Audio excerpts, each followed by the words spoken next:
thought I'd just take a moment and take you through my process of what I do for repotting. Um, so I start with, this is just some spent coconut husk that I had my citrus potted in and kind of was breaking down a little bit. So I just use it for the bottom of my I recycle it and I use it for the bottom of my nursery pots. I put like about a scoop, maybe a scoop and a half inside there, just to cover up the holes. It kind of helps to keep the roots from sort of rotting on the bottom, and also keeps the potting mix from running out through the holes on the side. So that just helps a little bit, and it also helps to fill the pot because all this stuff costs money. I just don't like to throw good material away. So I just make this potting mix homemade. I took about half a bag of this sphagnum peat moss. Just buy that from Home Depot. It's not very expensive. And I took 1 bag of this Kellogg organic potting mix, put it in my wheelbarrow. Then I got about maybe a gallon of perlite, and I have another big bag here of vermiculite. And so you can see I've gone through quite a bit of it, but I use maybe about half a gallon of that. I just put it in here, and I just get my shovel, and I just kind of mix it up. Actually, I have a bigger shovel than this, but over there that I use for the initial mix. But then I just kind of sort of mix it up, and any kind of chunks I'll just kind of squeeze them or whatever.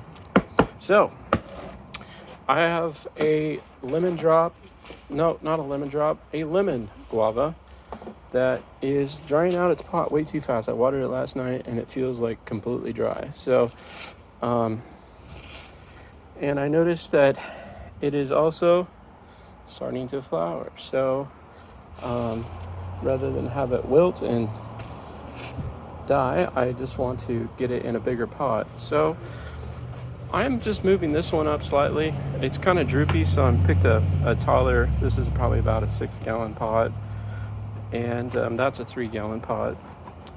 I like to just step things up gradually. I don't like to go from like a 3-gallon to a 15. It's just too big, and I like to kind of keep my plants on the small side. So I'll put like about maybe about 2.5 scoops in there. Then the secret sauce. It's not really that secret. It's just a hollytone.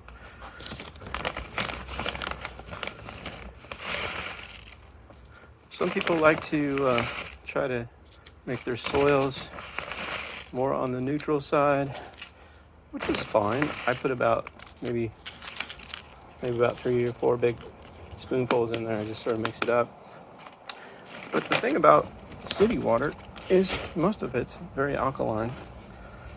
The city water, when it leaves the processing plant, if you read your city water report, they try to pump it out about with a pH of about 8.2, at least in our city. So by the time it calms down a little bit, but by the time it gets to my tap, it's about 7.7, 7.8. It's still too alkaline. Most of these tropical plants, they like alkalinity. They don't like alkalinity at all. They like their water on the acidic side. Usually maybe around 6 is ideal, maybe 5.5 depending on what you got. But that's just generally the case. I can't really think of any plants that like pH above 7, but and pretty much everything will tolerate 6 and prefer it. A lot of these tropicals, they do like as low as 4 or 5. Just depending on what you got. But so the reason I mention that is hollytone is actually for acid-loving plants. It adds some sulfur to it, and the peat also is acidic. So I don't try to condition it or balance it or anything like that. So basically, at this point, I'll see what I can do one-handed. But so just try to squeeze a little bit and try to gently lift the plant out. As you can see, This is my, got roots everywhere. And before I put it in here, what I'll do is sit it like this sort of, and sort of kind of like tease the roots a little bit. So there's not these like big, trying to hold the phone and watch what I'm doing at the same time. So there's not this big air pocket or anything. And that's generally about good. So, and that way I can just kind of set it down. Another thing I try to do is around the edge, is I kind of loosen up around the edge, and I like to set my crown a little bit on the high side and have it slope down.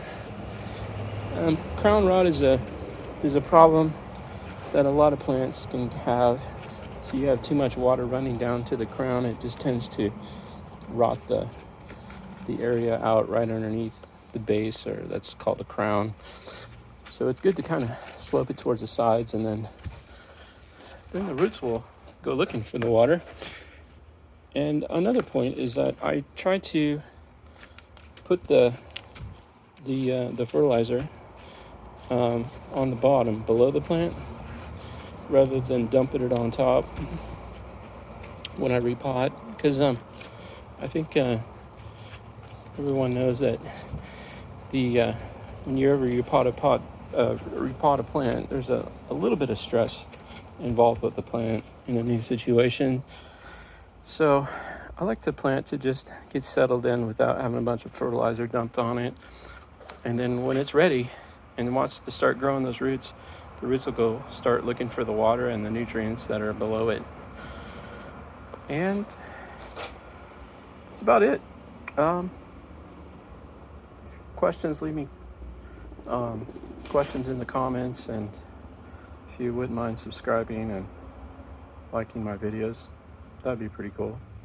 But no pressure or anything. Thanks a lot. Thanks for watching.